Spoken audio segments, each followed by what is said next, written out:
in the capital, share in the capital. They want to have the freedom to express their concerns. They expect that they need to have the freedom of expression, and also they expect that they want to be the part of management, my dear friends, along with the dignity of the employees. So those who try to control the factors and those who produce always may have conflicting interests. So this may lead to industrial disputes, my dear friends. Now let us discuss what does it mean according to industrial disputes uh, were being settled under the provision of Trade Disputes Act 1929 before 1947, my dear friends. Due to the Industrial Dispute Act 1947, it has become the important social laws which has designed to provide a mechanism to resolve industrial disputes which arise between the employers and the employee, or between the workers and the employees, my dear friends. According to Industrial Dispute Act 1947, Section 2K, industrial dispute means any dispute or differences which arise between employers and employers, or between employers and workmen, or between workmen and workmen, which is connected with non-employment or employment, or terms of employment, or with the conditions of labor or any person, that we call it as a dispute, my dear friends, according to Industrial Dispute Act 1947. So now let us discuss about the types of industrial disputes.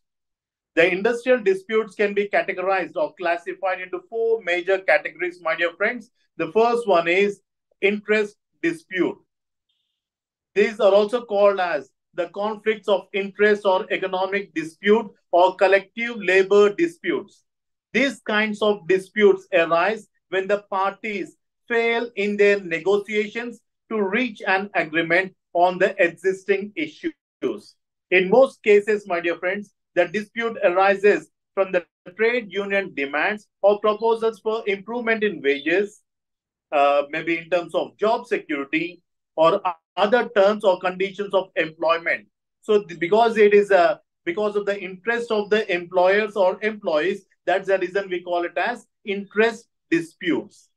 The second one is grievance disputes.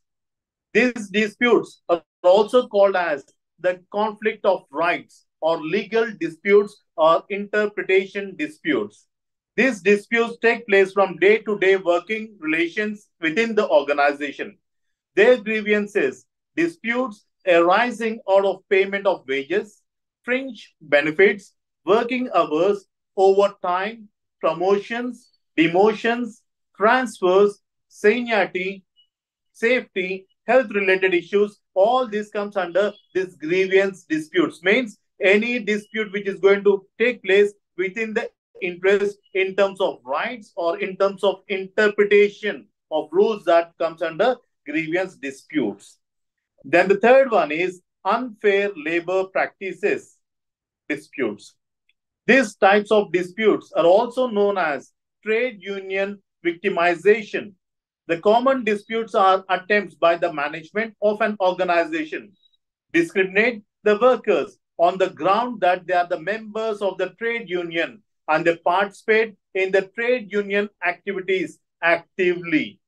For example, interference, restraint, or coercion of employees from exercising their right to organize, join, or assist a union, establishment of employer sponsored unions, refuse to bargain or to go for collective bargaining, have good faith with the organizational unions. All these are the examples for this unfair labor practice disputes. And the last one is recognition dispute. This type of dispute arises when the management um, of an undertaking or an employees organization refuses to recognize a trade union for the purpose of collective bargaining, then we call it as recognition disputes. In any organization, my dear friends, people may form unions. There may be one union or there can be multiple unions based on their choice, based on their interest, based on the philosophy or whatnot, my dear friends. So sometimes the members of the organization may be very, very less that the management may not consider them to be a part of collective decision. So at the time, there may be conflicts just because of recognition disputes. So these are the four types of industrial disputes, my dear friends. Now let us discuss about the forms of industrial disputes. Industrial disputes can be classified into 7 types, my dear friends. The first one is strikes. Strikes means the people are going to stop the work, or else all the workers who are there in the organization are going to stop work till their demands are going to be accepted by the organization. It is one of the most common forms of dispute which we find in each and every organization. It is mostly done by trade unions which fight for the workers' right within the organization. They try to build up the pressure on the management or threaten them to stop the work till their demands are approved or uh, till their demands are fulfilled by the organization, my dear friends. So we call this strike as a temporary cessation of work by a group of employees in order to express their grievance or in order to enforce a demand concerning changes in the working conditions. For example, when Telangana agitation was going on, you must have heard that all the government employees they have gone for pen down strike. They have gone on strike. They are saying that we need to have a separate state and our sentiments are not being fulfilled. For that reason, they stopped working. My dear friends, you must have seen that. So the first one is strikes. Then the second one is lockout. The term lockout means it is an action of an employer temporarily closing down or shutting down of the industry. And he is going to refuse that he is going to provide employment to the workers with the intention of forcing them either to accept the demands or withdraw the demands made by them. So this is the weapon in the hands of the management, because when the employers, when the workers are going to put the demand at the time, management will not yield to the pressure. At the time, they may also say that if you're not going to withdraw, if you're not going to withdraw your strikes, at the time, we are going to simply shut the organization temporarily for a time so that you people will be unemployed. So they may use this as a weapon to force or to build up the pressure on the workers to come back and work effectively, my dear friends. It is also a temporary activity. Then the third one is picketing, my dear friends. It is the process of keeping signboards, placards, and banners by the workers to display their protest or dispute in front of the premises of the organization and public. They try to involve maximum workers in the strike. Some union members are made to stand at the factory gate to influence the others too. It is also known as dharna. So what we are going to do when all the people may not come for the dharna or people may not take part in the strike because of multiple factors. So at the time, they are going to put the placards and there are also going to be some people at the gate and they are going to educate the people. They are going to motivate the people so that they are going to be a part of the dharna or the agitation. And if people are not going to do that, they're also going to stop them from entering the workplace, my dear friends. We call it as picketing. Then the fourth one is boycott. As the name suggests, boycott refers to interrupting business operations or normal functioning of the enterprise. It requests all the laborers who are working within the organization to temporarily pull back their cooperation with the management. That means you must not go and work. They are simply uh, taken away from the workplace. Then we call it as boycott. And the fifth one is we have Geraw. This is a Hindi word which means surround, my dear friends. Here, all the workers they go to the organization or they go to the management office and they are going to surround it, and they're not going to allow any person to go any person to go and work, or they will not allow the management to come to the office and do the work, my dear friends, then we call it as gairav. But it is accepted. This gairav is accepted as an immoral activity, and the decision taken under pressure by the employers will not be taken into account, my dear friends. Then the sixth one is we have layoff. That means failure, refusal, or inability of an employer to give employment to workers whose name is in the master rolls due to shortage of raw material, due to shortage of fuel power, or accountability or accumulation of stock, or breakdown of machinery or something, my dear friends. Already the person is employed by the management, but because there is no demand for the product, or else there are plenty of products and they require no further production, or else raw material is not available at the time, the company may not provide the work for these people, then we call it as layoffs, my dear friends. The employees may be permanent in nature at the time of layoff also. And the last one is retrenchment. It means terminating the services of the workers by the employer. It may be for any reason, my dear friends. It may be just because of indisciplinary action, or it may be just because of they want to give some punishment, or so on, my dear friends. Retrenchment is nothing but termination of the services of the workers. So here there are four reasons for which retrenchment can be taken up. First one is voluntary retirement of the workman. The people who wants to voluntarily retire from the services. Second one is retirement of the workman, or reaching the age of the superannuation. Next one is termination at the end of contract.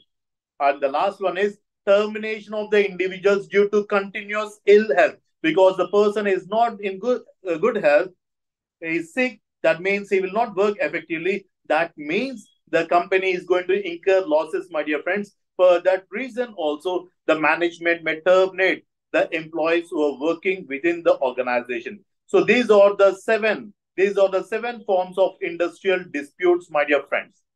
Now let us discuss about the causes and consequences of industrial dispute. There are various causes for industrial dispute, my dear friends.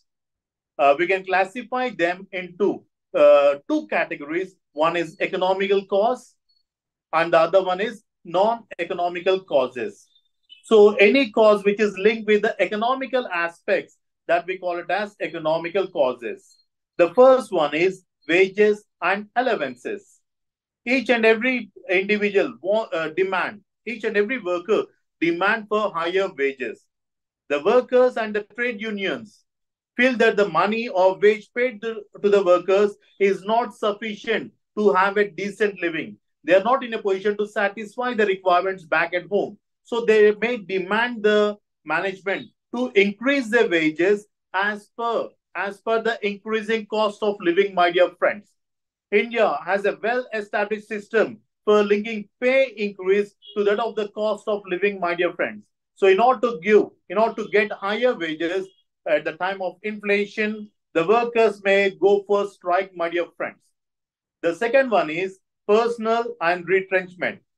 The personal and retrenchment may also have an important factor which may also be contributing for disputes.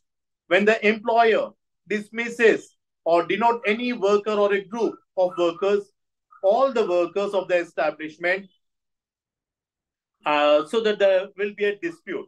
The number of industrial disputes due to personal and retrenchment causes almost large within the industries.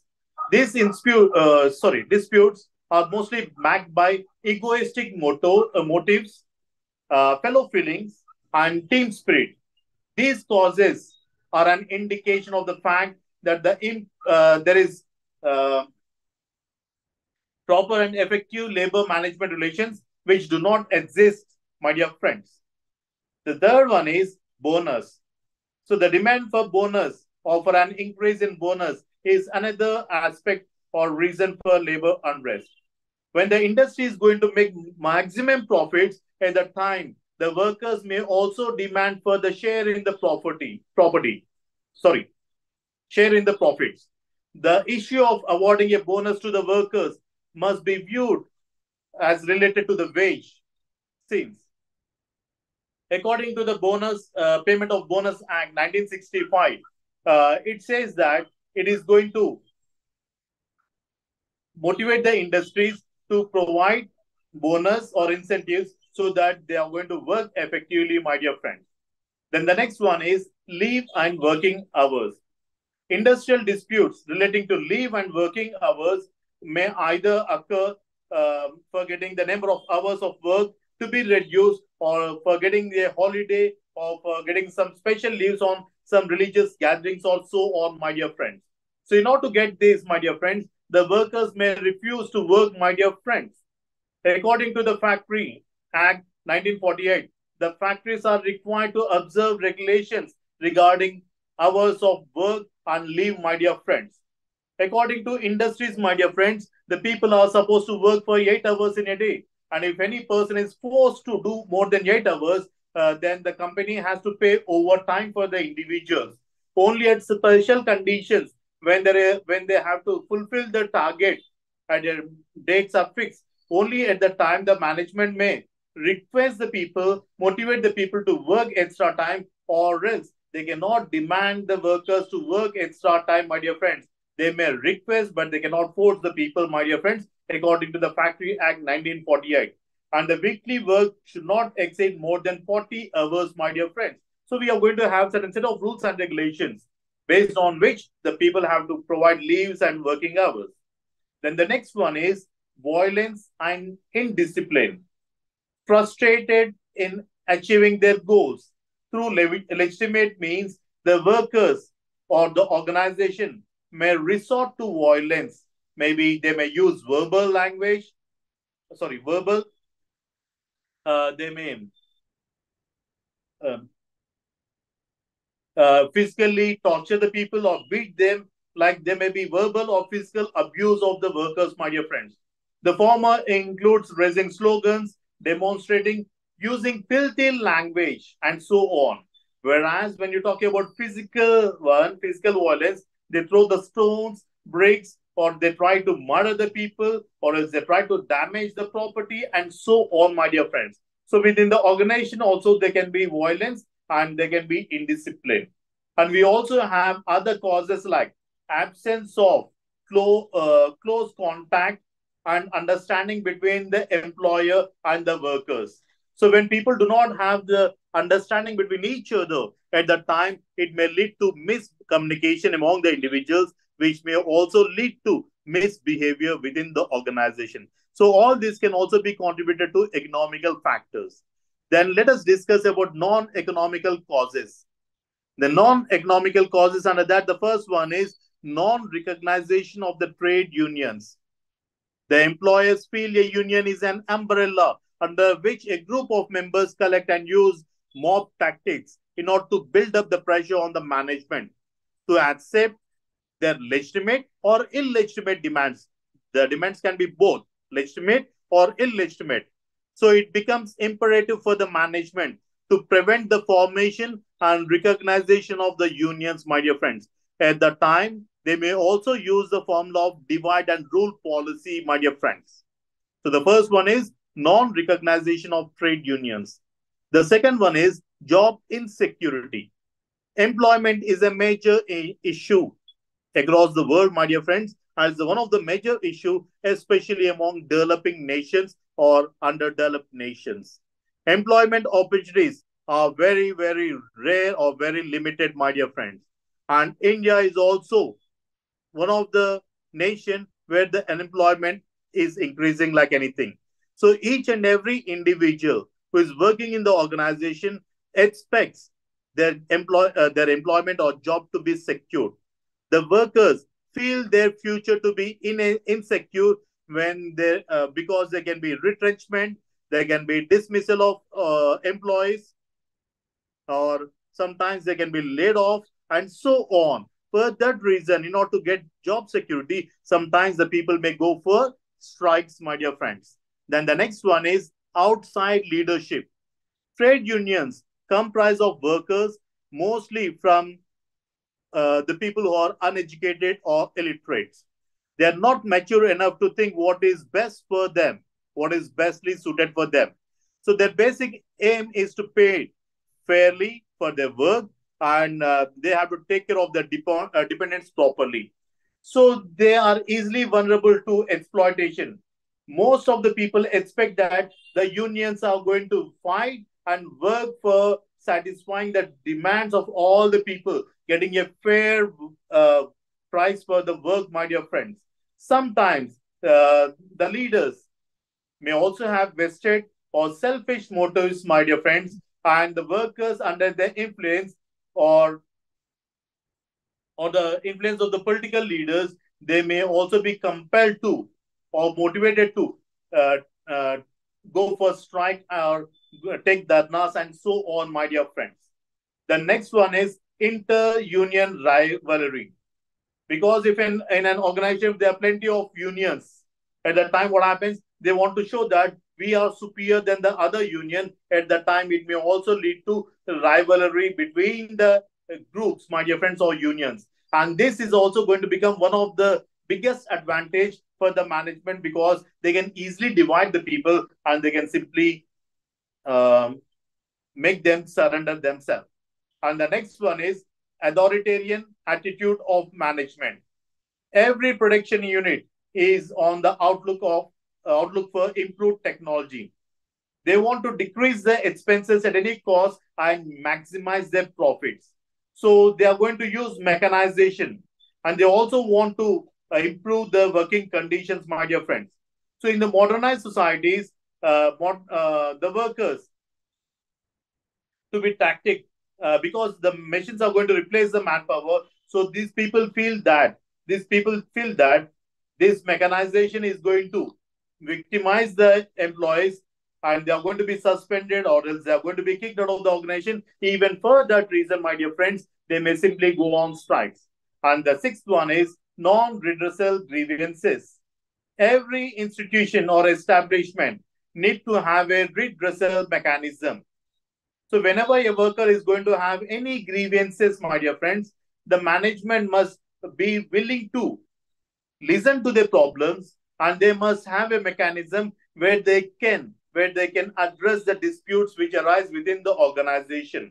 So non-redressal of grievances. If the grievances of the labor or the management is not employees is not done at the time, it may also lead to disputes, my dear friends. So these are the economical and non-economical causes of industrial disputes. Now let us discuss about the consequences of industrial disputes, my dear friends. So the first one is there will be unrest and unnecessary tensions in the hearts of the people or in the minds of the people, both the management as well as the workers, my dear friends. It's not that only the laborers will suffer, even the management also will suffer, because they're also going to have the targets and they have to fulfill the targets, or else they will not get the further contracts, my dear friends. So both of them are going to have tensions, my dear friends. The second one is there is going to be a economic loss because of the conflicts or the strikes. Because there is no production. No production means obviously they cannot sell the products outside. That means the industry will incur losses, my dear friends. Remember, there will be economical loss. The third one is industrial losses may also cause economic depression, because industries are interlinked. Because one industry is going to have link with the other industry. For example, if you go to the textile industry, before the textile industry, we are also going to have cotton processing units. Once the cotton comes, they are going to process the cotton. They are going to remove the seeds from the cotton, and they are going to do it. And they are going to supply the cotton to the spinning mills, where they are going to turn the cotton into thread. And this thread is sent to the textile industry, so that they are going to use that for weaving the cloth, my dear friends. So think, if the farmers are not going to get the fair price, if they're not going to cultivate the cotton, my dear friends, the cotton processing units, the spinning mills, all these are also going to incur the losses. Remember that. All these are connected with each other. So economical or industrial loss may cause economic depression because all the industries are interconnected, or majority of the industries may be interconnected.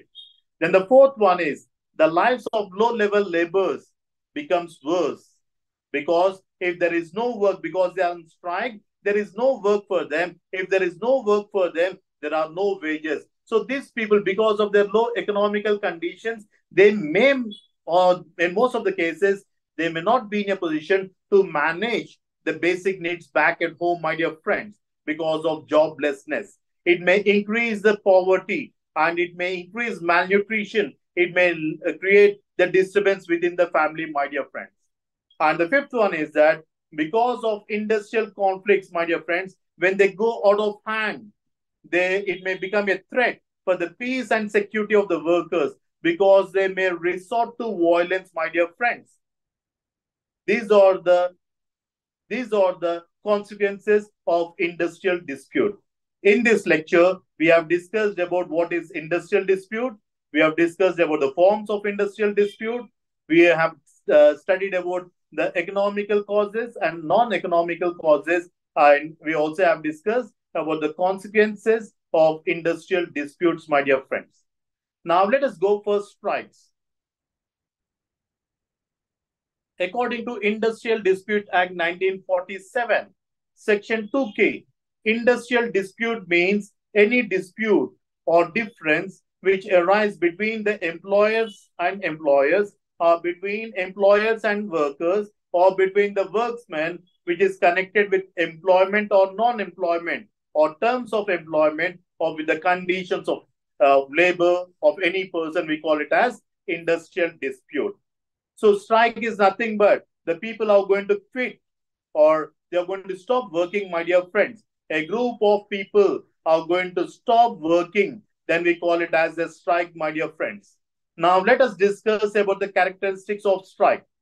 The first one is strike means stopping the work.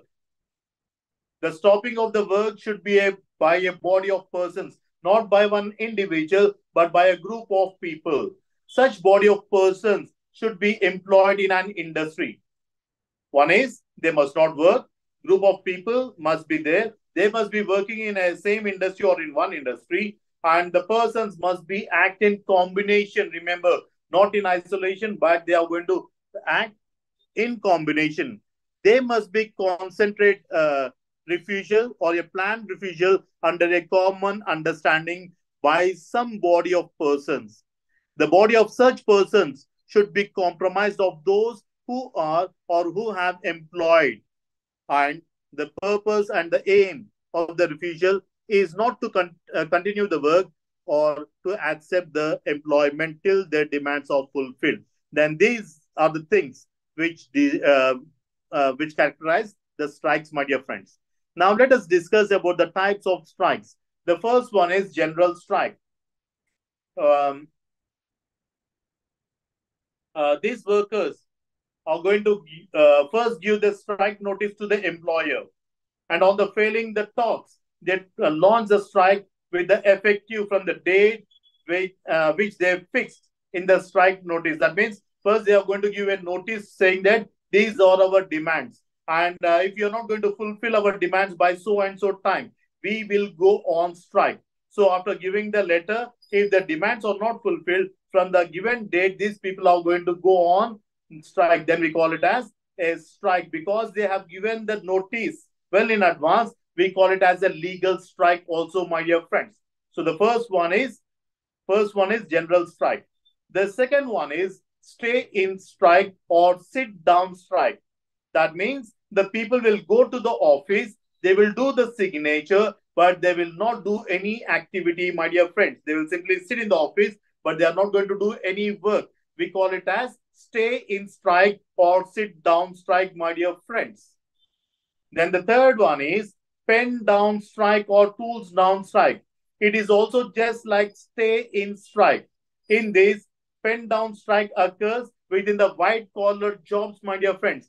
The bank employees or the government officials go to the job, they do the signature in the register, but they do not catch or take up any file, my dear friends. Then we call it as pen down or tools down strike. If it is happening in the government offices, it is pen down strike. And if it's happening within the factory or industry, then we call it as tools down strike, my dear friends. Then the fourth one is hunger strike. Mahatma Gandhi ji has popularized the concept of hunger strike.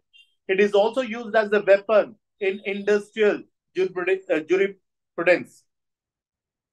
In some of the rotten industries, the workers are compelled to go for hunger strike to get their demands implemented. Then the fifth one is go slow strike. It tries to reflect the annoyance of the workers towards the management. Here, do you know what they do? Because the demands are not fulfilled at the time, they will work slow.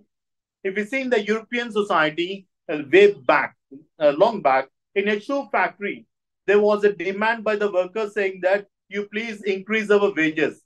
The management was simply postponing, saying that we will do it, but they're not doing it.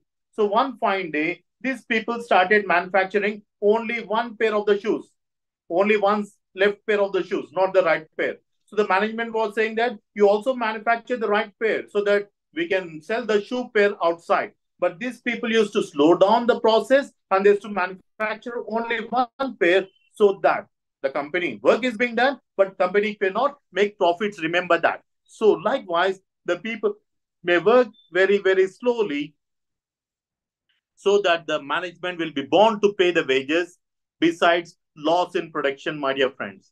Then the next one is go speed work. This is a new technique. This is a new technique. It also reflects the annoyance of the workers towards the management. In this, the workers first give their demands to the management in writing on certain want. They also give certain time for them to implement the demands. If the management neglects, the workers put small black badges on the shirts and work hard and increase the production of the industry.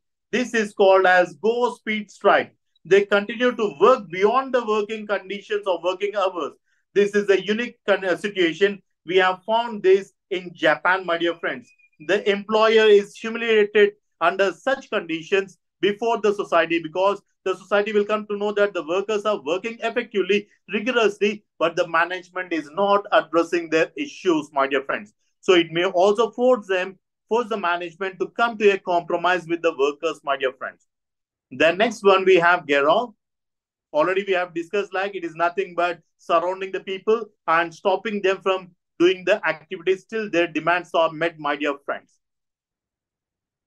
Then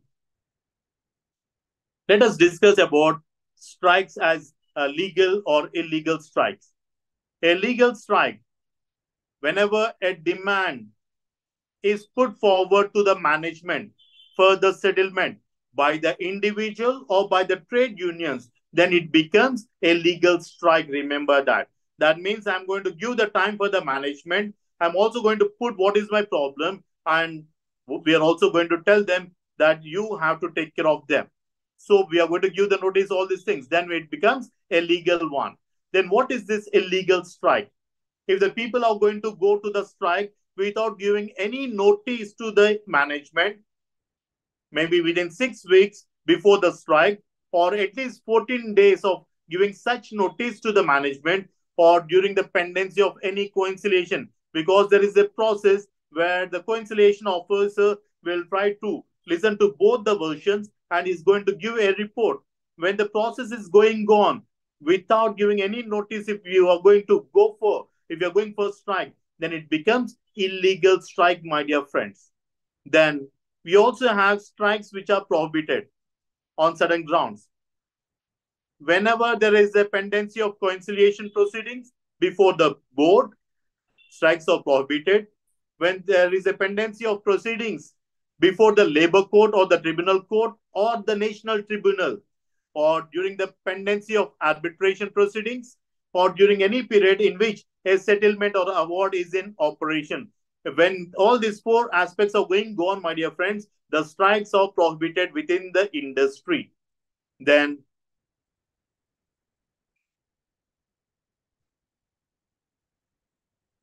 we'll go for lockout. Lockout is nothing but the weapon in the hands of the employer. When the workers are not going to listen to the management, at that time they may temporarily close the establishment or industry, my dear friends. The characteristics are like it is a weapon towards the employer. It is a temporary one. We already discussed that. It closes the industry or employment temporarily. The work is suspended temporarily, and it is the employment. Employer going to refuse to provide employment to the workers. Okay, then it may also include any person of number of persons employed in the industry. So it is a weapon, my dear friends. The reasons for the lockouts are there is a dispute between the management and the workers, and the clashes between the workers and workers has been increased like anything. There are illegal strikes happening within the industry. Then even external environment, unstable government, or some other factories are also going to have the pressure building upon the this organization, or else there is continuous financial loss, or there is a failure in maintaining proper industrial relations, and so on. So for these reasons, my dear friends, they may go for lockouts, my dear friends. So till here, my dear friends, we have discussed about strikes, types of strikes, and we also discussed about lockouts and when the lockouts are exercised by the management, my dear friends. Layoff is nothing but, already we have discussed this, layoff is nothing but temporary unemployment of the worker because there is shortage of resources, raw material, shortage of electricity, or else there is breakage of machinery, natural calamities, accidents, and so on, my dear friends. Already we have discussed this. Okay, guys, we'll stop here and we'll continue in the next class tomorrow. If you have any doubts, you are free to contact me.